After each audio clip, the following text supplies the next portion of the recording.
안녕하세요. 마음 따라 발길 따라 TV 이상옥입니다. 전 시간에 이어서 기원전 시대 종교 분열사에 대해서 두 번째 시간을 갖도록 하겠습니다. 아브라함은 하란을 떠나 75세에 하란을 떠났다고 되어 있습니다. 75세에 사레와 아내 사레와 그리고 조카 롯을 데리고 가나안 땅으로 이주를 하게 됩니다. 그래서 가나안 땅에 아브라함과 그 식솔들이 세겜 땅에 도착을 했고, 세겜 땅에서 더 남방으로 가면서 베델 쪽에서 하나님께 첫 제단을 쌓았다 이렇게 나와 있습니다. 예배를 드렸다.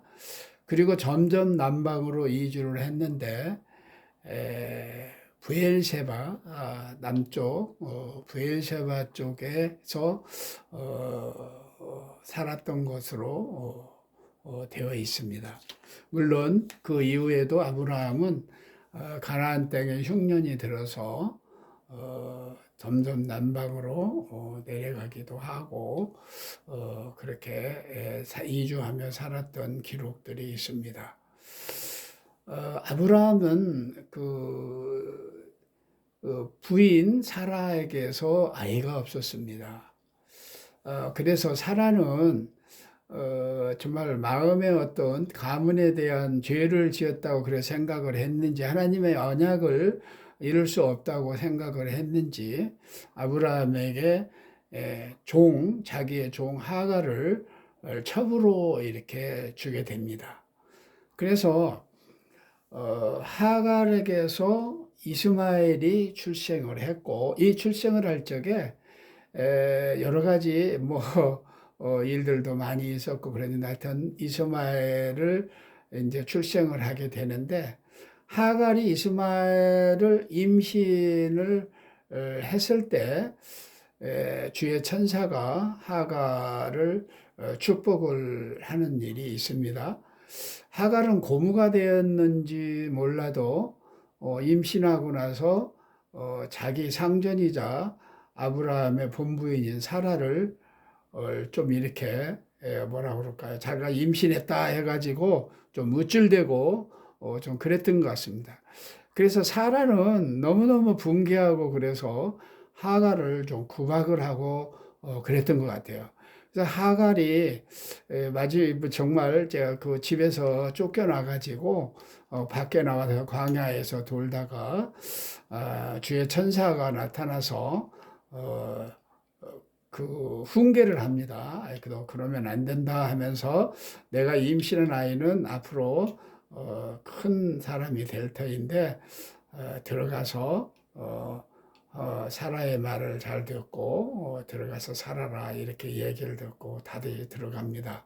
다시 들어가는데 그 사라가, 아브라함과 사라도 하나님의 언약 가운데 언약을 해주셨던, 언약을 이루기 위한 아들이 출생이 되는데요. 그 아브라함의 나이 100세, 사라의 나이 90세에 이삭이 출생을 하게 됩니다. 근데 이 얼마나 귀하겠어요, 이삭이. 이 아이를 사라가 출산을 해서 이제 자라는데, 그 하갈의 그 아들 이스마엘이 이삭을 조롱하고 좀 이렇게 괴롭혔던 것 같습니다. 이것을 보고 또 사라는 참지를 못하고 이제 아브라함에게 얘기를 하죠. 당신이 이스마엘을, 하갈을 너무 사랑하고 그러니까 제가 콧대가 높아져 가지고 우리 이삭을 못 살게 하는 것 같다 이렇게 막 하면서 아브라함을 막 이렇게 괴롭히니까 이스마엘과 하갈을 광야로 내보내게 되는 거죠. 이때도 광야 가운데서 얼마나 힘들고 어려웠겠습니까? 물 한 가죽 부대하고 먹을 걸 좀 싸서 주었는데, 정말 하늘의 별을 정말 그 이불 삼고 모래 사막에서 자며 이렇게 하면서 살았는데, 그때 주의 천사가 나타나서 큰 민족이 될 거고 이런 것을 또 한 번 하갈에게 알려줍니다. 이스마엘은 그래서 아람 여인하고 후일에 결혼을 하게 되고 어, 아들을 여럿을 낳게 되죠. 그래서 아람 여인하고의 그 여러 그 아이들이 있는데 그 이스마엘과 아람 여인의 첫 딸인 것 같아요. 누이라고 느바요. 이제 뭐 게살이 아람 여인하고 사이에 그 둘째고 장자가 느바요시라고 얘기를 하는데 어쨌든 이렇게 했는데 그 첫째 딸이 이름이 누구냐 하면 바스맛입니다. 바스맛. 이 바스맛인데 나중에 이 바스맛은 후일에 야곱의 장자 에서의 세 번째 아내가 됩니다. 하여튼 이렇게 해가지고 그 아브라함의 적통에서 나는 야곱의 그러니까 이삭의 그 후손인 에서와 이스마엘과의 혈연 관계가 이어지게 되는 거죠. 근데 이 혈연이 수대에 이어져서 그러니까 이스마엘 이후에 약 25대가 흘러간 그 이후 AD 약 610년에 무하마드가 출생을 하고 이슬람교의 창시자가 되는 겁니다. 이 부분에 대해서는 후에 자세히 설명드리도록 하겠습니다. 이삭은 그러니까 이삭과 이스마엘과의 나이 차이는 약 한 14살 정도 차이가 되는데 이삭이 나이가 적죠. 이삭은 또 그 장자 에서와 차자 야곱이 출생하게 되는데 둘은 쌍둥이입니다. 둘은 쌍둥이인데 에서가 장자의 명분을 팥죽 한 그릇에 야곱에게 팔게 되는데요. 야곱은 이 장자의 명분을 거짓말로 해가지고 이삭의 축복으로 해서 장자권을 받으면서 에서가 붕괴를 하고 야곱을 죽이기로 막 이렇게 죽이려고 합니다. 그래서 이 야곱은 그 삼촌 라반 댁으로 라반한테 피신을 해서 가는 그런 일이 있었던 거죠. 그래서 야곱은 뭐 이름이 이스라엘이라고 하죠. 이스라엘이라고 하고 야곱이라고 불려지는데 왜 그러느냐 하면은요. 현재의 이스라엘의 근간을 이루는 12지파가 바로 야곱에게서 출생을 하게 됩니다. 근데 야곱은 그 라반의 딸 그러니까 레아가 이제 그 큰 딸이고 그 다음에 라헬이 두 번째 딸인데 야곱은 라헬을 좋아했는데 라반은 자기의 큰딸 레아를 야곱의 아내로 주고 그 다음에 라헬까지도 아내로 주게 됩니다. 그러니까 라반의 두 딸과 그 두 딸에게 딸려 있던 시녀죠, 시녀. 이제 시녀도 딸려서 보냈는데 이 각각 그 시녀에게서 4명의 여인들, 그러니까 야곱과의 관계를 맺었던 4명의 그 여자들 중에서 12명의 아들들, 한 명의 딸이 태어나는데 12지파를 이루게 되는 거죠. 오늘은 이 계보에서 그 유다와 레위를 이렇게 표해서 나타나고 있는데 아주 중요한 인물들이죠. 하나님께서 적자의 계보로 이어가는 나인들이 되는 겁니다. 야곱 다음에 유다인데 유다는 야곱의 첫째 부인 라반의 첫 딸이죠. 레아의 그 네 번째 아들입니다. 유다 네 번째 아들로 계보가 이어지고요. 레위가 있는데 아주 중요한 아들들이죠. 레위는 세 번째 그 아들이 되는 것입니다. 야곱의 세 번째 아들입니다. 그 레아의 아들이죠. 레위는 유다는 왕권을 쭉 이어가는 계보가 되었고 레위 지파는 제사장, 그러니까 여호와 하나님 유일신인 하나님을 제사 지내는 제사장 직분을 맡는 그 지파로 출발을 하는 것입니다. 그래서 야곱의 12 아들들 중에서도 세 번째, 네 번째 아들들이 아주 중요한 역할을 하기 때문에 두 아들만 여기에 나타내었습니다. 그럼 먼저 그 레위 지파 쪽으로 한번 가보도록 하겠습니다. 지금도 이 계보가 이어진 유대교가 있죠.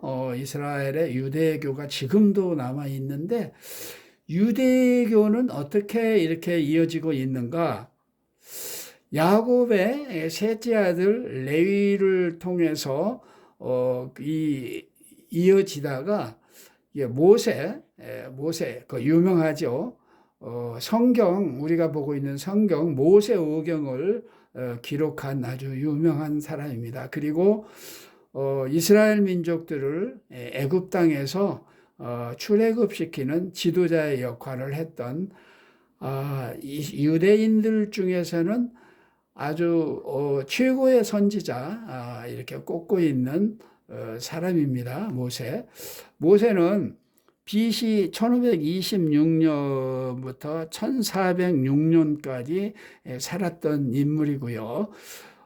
모세가 출생을 해서 물론 그 애굽 땅에서 출생을 했죠. 출생을 해서 그쪽에서 출애굽에서 나와서 백성들을 가나안 땅에 보이는 모압 평지 그쪽까지 인도를 하고 비스가산에서 가나안 땅을 보면서 거기서 숨을 거둡니다. 모세는 정말 그 죽을 때까지 눈이 이렇게 흐리지 않았고 강건했다 이렇게 성경에 나와 있는데 그러면 왜 가나안 땅에 입성을 못했느냐? 이거는 이제 자세하게 설명하면 한이 없는데 모세는 출애굽 과정에서 그 백성들이 정말 여러 가지 불평불만을 하나님께 많이 합니다. 모세 자신에게 대해 원망을 하고 반역도 하고 여러 가지 일들이 있었는데 그 물이 이제 광야에서 이제 물이 부족하기 때문에 목이 마르고 그러니까 동물도 다 이렇게 데리고 나왔기 때문에 물이 없으니까 목이 마르다. 물을 달라. 막 백성들이 정말 항의하고 이런 모양이 되니까 모세가 좀 화가 났던 것 같아요. 그 들고 있던 그 그 하나님의 능력의 지팡이로 반석을 한번 이렇게 가리키기만 해도 물이 나왔을 텐데 그곳을 내려칩니다. 한 번도 아니고요. 그래서 하나님께서는 그것 때문에 네가 나의 하나님에 대한 그 능력 이런 것들을 잠시 잊었구나 하는 그런 그런 것이 있었던 것 같아요. 그래서 모세가 하나님으로부터 책망을 받고 너는 가나안 땅에 입성하지 못할 것이다 해가지고 그렇게 모압 평지에 있는 비스가산 마지막에 가나안 땅을 바라볼 때에도 건강했지만 가나안 땅에 입성을 못하고 안타깝게 그곳에서 숨을 거두었습니다. 모세 이후에 유대계에 걸출한 인물, 물론 우리 기독교사에서도 걸출한 인물로 볼 수가 있는데 성경에서도 걸출한 인물입니다. 에스라가 있습니다. 에스라 선지자, 전지자. 에스라는 기원전 한 6세기경에 율법학자로 이렇게 나와 있는데, 이 에스라는 남유다가 멸망을 하고 586년에 바벨론한테 멸망을 했죠. 멸망을 했을 때 포로로 바벨론에 붙잡혀 간 사람입니다. 그래서 아주 그 포로로 붙잡혀간 그 바벨론 그 땅에서 정말 많은 역할을 했습니다. 거기에는 늘상 하나님께 예배를 1년에 3번 정도씩 올라가서 예배드리던 뭐 그런 것들도 없고, 뭐 어떤 구심점이 없었던 거죠. 이럴 때 에스라는 바로 회당 문화를 발전을 시키고 성경을 거기서 필사하게 하고, 그렇죠. 유명한 그 일이 있는데, 그 에스라는 포로에서 귀환을 했을 때 수문학광장에서 부흥회를 하는데요. 거기서 성경을 펼쳐놓고 율법을 백성들에게 읽고 가르칠 때에 모든 사람들이 정말 성령이 충만하고 그런 아주 위대한 하나님의 선지자 에스라입니다. 이 에스라는 구약 성경의 이 목록을 거의 다 작성할 정도로 아주 그런 훌륭한 사람이 돼가지고 후세에 성경의 정경을 만드는데 구약 성경의 목록을 대부분 작성하고 그 자료를 이용했다는 기록이 나와 있습니다. 후일에 또 에스라에 대해서 말씀드릴 일이 있을 것입니다. 에스라 이후에는 그렇죠. 에스라 이후에는 약 한 400~500년 동안의 그 유대의 그 이민족들이 다스리기 시작을 했죠. 흔히들 우리는 이 시기를 뭐 중간기라 얘기를 합니다. 성경에서 그 많은 포로 생활, 포로에서 귀환을 하고 있은 그 암흑기에 여러 나라들이 와서 그 이스라엘 땅을 다스리게 되는데, 그 성경에 보면은 마지막 구약 성경 말라기에서부터 그 마태복음까지의 그 공백 기간이 약 450년 정도 이렇게 된다고 하는데, 이 기간을 우리 성경에서 성경학자들은 중간기라고 얘기를 하고 있습니다. 이 기간 동안에 정말 실로 여러 가지 일들이 많이 일어나고 되고 있는데, 이 중간기 기간 동안은요 거의 다윗 왕조의 그 다윗 왕조가 존속했던 시드기야 왕이 마지막 왕이죠. 586년에 멸망을 했는데 이 기간보다도 오히려 중간기 기간이 깁니다. 이 기간 동안에 유대 종파가 많이 확산이 되고, 여기에서 하시딤이 파가 일어나서 우리 신약 성경에 나오는 여러 가지 그 교파가 발생이 됩니다. 뭐 바리새파, 에세네파, 뭐 사두개파 등 여러 가지 종파들이, 유대 종파들이 많이 발전을 하고 있는 것입니다. 이 종파들은 결국은 이민족들이 그 고유의 유대인들이 섬기고 있던 예루살렘 성전을 더럽힐 때에 그거를 정결하게 하는 과정 가운데서 태어나게 됩니다. 이 시기에 LXX라는 성경이 이제 발간이 되는데 70인역이라고도 하고 구약 성경에 여러 가지 목록이 작성이 됩니다. 그래서 이 구약은 이 유대교는 그 레위, 모세, 에스라 그리고 유대의 그 여러 가지 학파들, 뭐 바리새파나 에세네파, 사두개파 등등 여러 가지 이런 종파들로 유지되면서 그 유대교가 형성이 되는데요. 왜 유대교냐 하면은 물론 이 유대인들은 아브라함을 이제 유대인의 이제 뭡니까 조상이다 얘기하고 있는데 그 유대인들이 이제 실제로 유대인이라고 별명을 붙였던 것은 이스라엘이 시드기야 왕 그러니까 북이스라엘이 이제 그 멸망을 하고 뭐 이제 멸망을 하고 그 다음에 남유다마저도 586년에 멸망을 하고 했을 때 많은 포로들이 뭡니까 정복자들에 의해서 포로로 붙잡혀 가기도 하게 되고 그렇게 됩니다.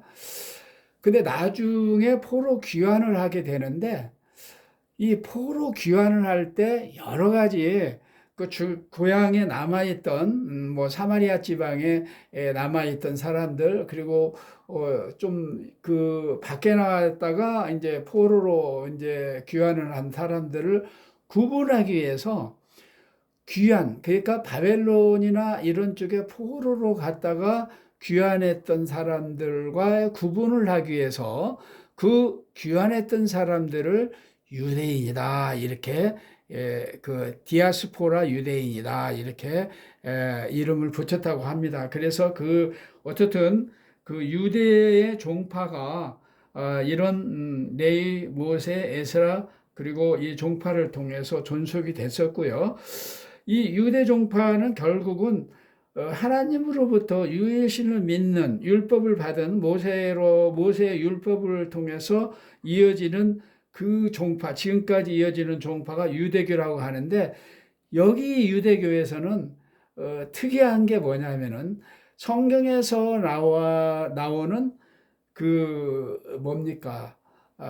그 이스라엘 백성들을 구원할 메시아를 기다리고 있는 유대교입니다. 아직도 기다립니다.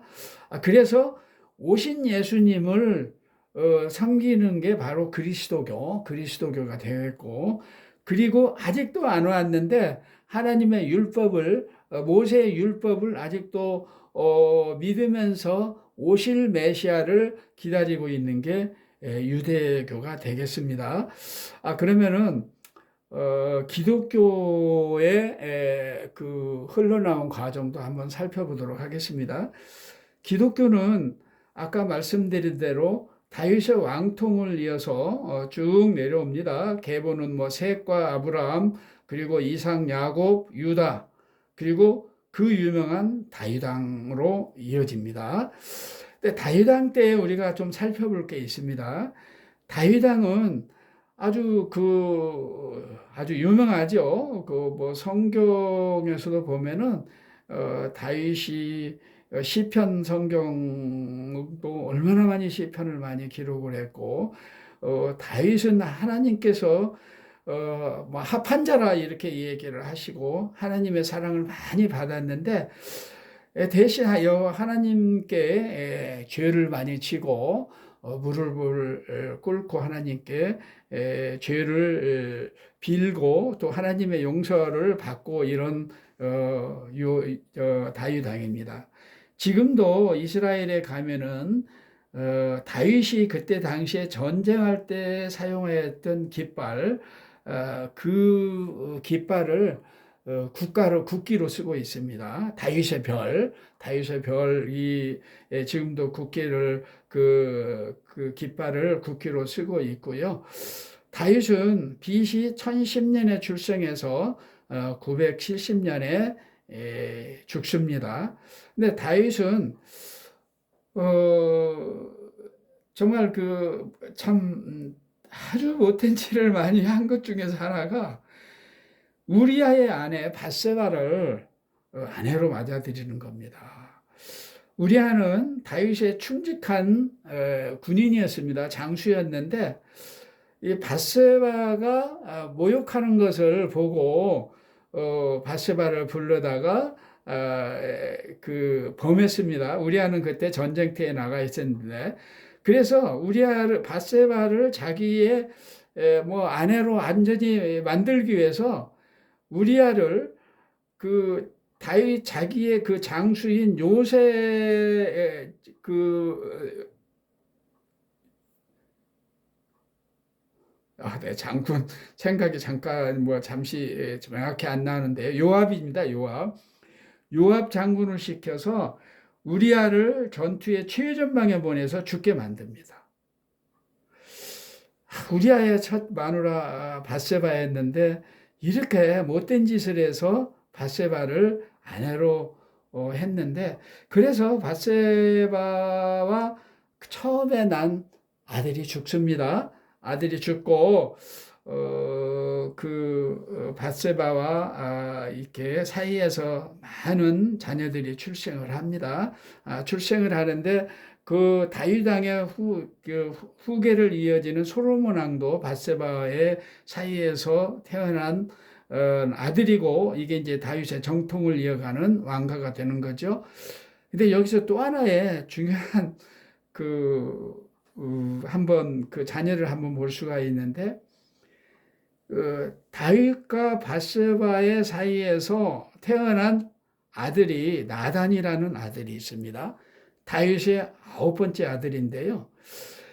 누가복음 3장 23절에 계보가 이렇게 족보가 쭉 나오는데 이 족보는 마리아의 족보라고 이 주석이나 이런 데 보면 나오고 있습니다.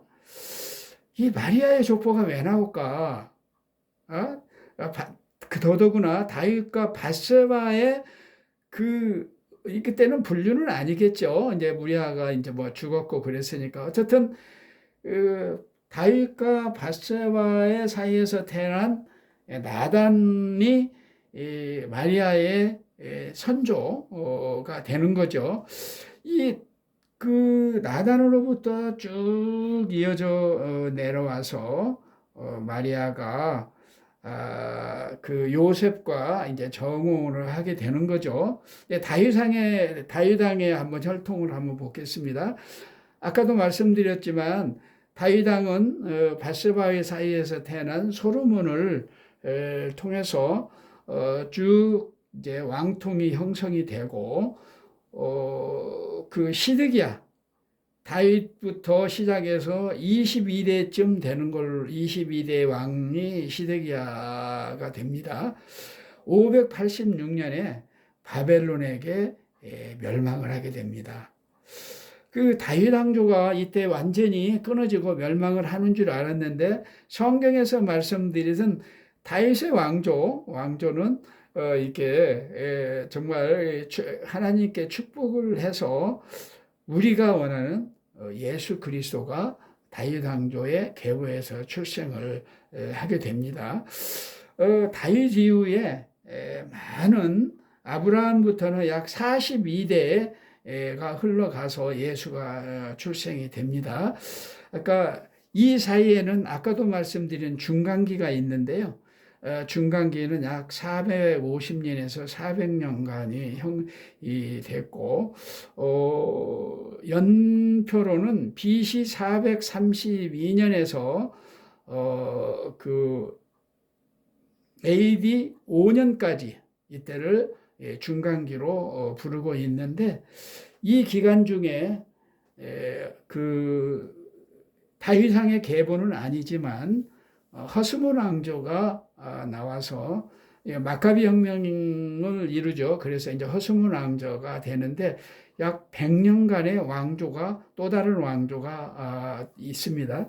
이 부분 중간기에 대해서는 제가 별도로 유튜브를 한번 해드리도록 하겠습니다. 이게 상당 기간이기 때문에 자료도 여러 가지가 많고 그러는데 이 부분에 대해서 별도로 한번 말씀을 드리도록 하겠습니다. 단지 이제 요셉과 마리아, 아까 마리아의 족보를 얘기를 했죠. 나단, 밧세바와 다윗의 사이에 태어난 나단의 족보를 통해, 솔로몬의 족보가 아니라 나단의 족보를 통해서 마리아가 됐다고 그러는데, 성경에서는 이거를 중시 여기는 것 같아요. 하나님의 약속, 그 계보를 통해서 요셉까지 왔고, 그랬는데 요셉은 사실상 혈육적으로는 예수님과의 별로 관계가 없죠. 왜냐하면은 성경에 보면은 마리아와 정혼을 한 사이였는데 동침을 하지 않았다. 그렇기 때문에 그 예수님의 혈통과는 요셉과 별로 관련이 없고 단지 성령으로 잉태한 하나님, 우리 맨 위에 있는 하나님의 혈통으로 성령으로 마리아에게 임하셔서 마리아가 예수를 출생을 했죠. 그래서 실제로 혈통은 마리아의 어떤 피는 받았다 이렇게 얘기할 수 있는데, 그래서 예수님은 그리스도교를 태동시키는 우리 예수님이 되는 거죠. 예수님은 아시다시피 하나님께서 아담과 하와에게 주었던 원죄를 사하시기 위해서 하나님께서 독생자 예수를 이 땅에 보내셨다고 하셨죠. 예수님은 우리의 죄, 구약 시대에는 모든 제사, 우리 죄를 사함을 받기 위해서는 희생 제사를 드려야 됐습니다. 동물 제사입니다. 동물의 제사장이 안수를 하고 하나님께 제사 드릴 때 죄사함을 받는다고 했는데, 예수님께서는 자기의 몸을 단번에 희생제물로 드려서 우리 모든 예수를 믿는 모든 사람들은 예수님과 똑같이 우리는 죄 없는 사람이 되고, 예수님은 죄가 없죠. 인간의 어떤 계보를 잊지 않고 하나님께서 성령으로 잉태하셨기 때문에 그 절반은 뭐 인간의 피를 타고났다고 하지만 성경의 예수님은 죄가 없으시다 이렇게 했습니다. 죄가 없으셨기 때문에 제물로서 우리의 모든 죄를 짊어지고 갈 수 있다 이렇게 얘기하고 있습니다. 그래서 우리는 하나님께 우리 죄의 문제를 해결하고 부활하고 구원을 받는 방법은 예수 그리스도를 믿는 방법밖에는 도무지 없다.